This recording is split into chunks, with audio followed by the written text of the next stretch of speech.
everyone. I must say the topic of today's lecture is really interesting.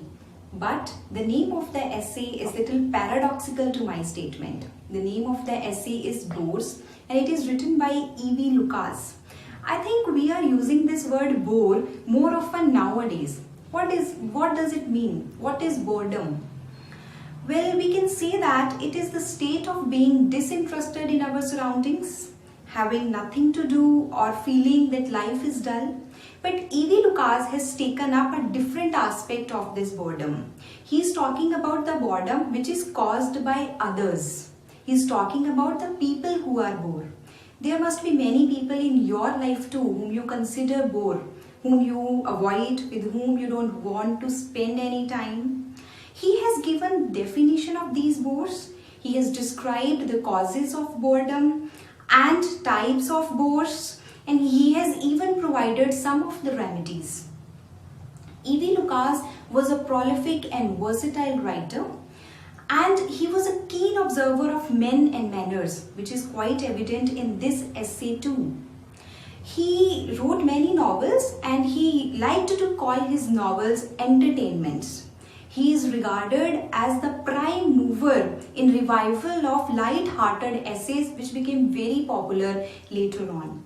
And this essay, it can be considered as the finest example of reformist purpose hidden behind the mask of gentle humor and playfulness.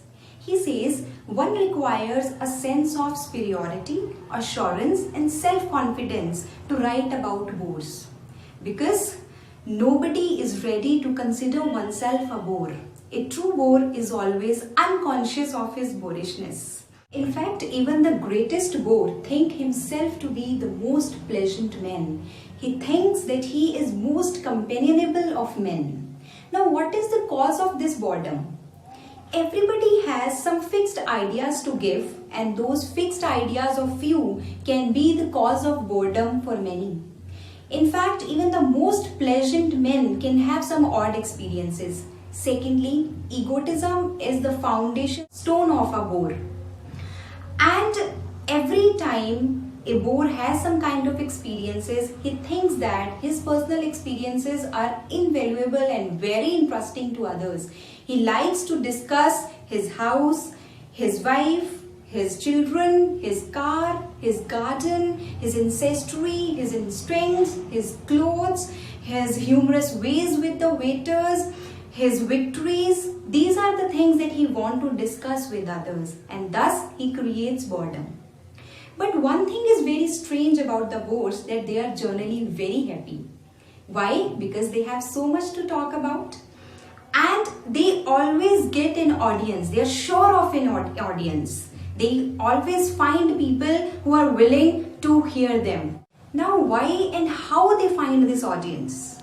Because of the ineradicable kindness of human nature. There are only few of us who have the guts to say, for heaven's sake, go away, you very mean. And others, they don't want to offend them. So we can say that they have the talent to make cowards of us all. We are left with only two choices, either to listen and endure or to run away stealthily at the very sight of them. He has given the example of a man who gave his servant this duty that whenever he is attacked by a bore, he has to take him away on the excuse of a phone call. But according to Lucas, these bores have some good qualities too. They are free and frank. They are never cunning. Simplicity is their greatest quality, and because of these qualities only, nobody wants to offend them. And after that, he has described some types of bores, and the worst type is buttonholing bores. Those who have the quality to detain others in conversation against their will. And when they lean on you, you are done. And the worst is when they try to tell you a funny story which is not at all funny, but you have to counterfeit laughter in order not to offend them. And there are other kinds who like to repeat stories, and no matter how many times you tell them that you have heard this story, they won't stop.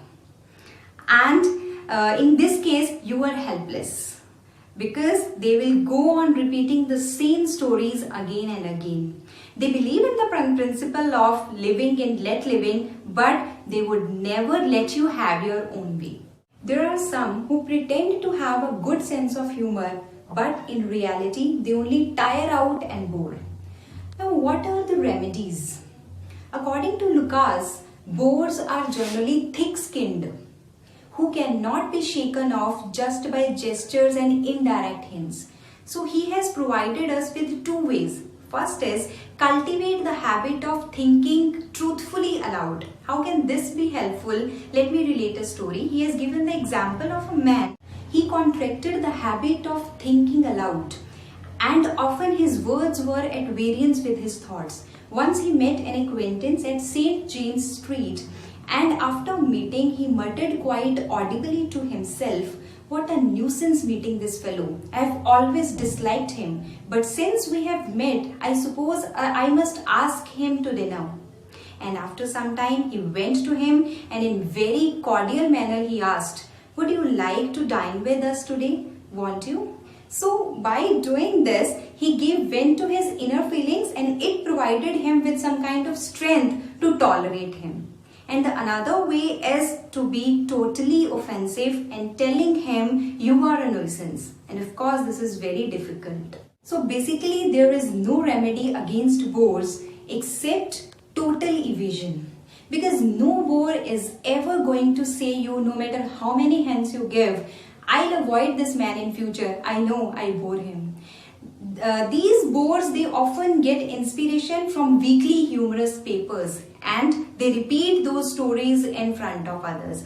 So unless these papers stop publication, these bores are bound to flourish. So this was all about bores. I hope I didn't bore you. Thank you.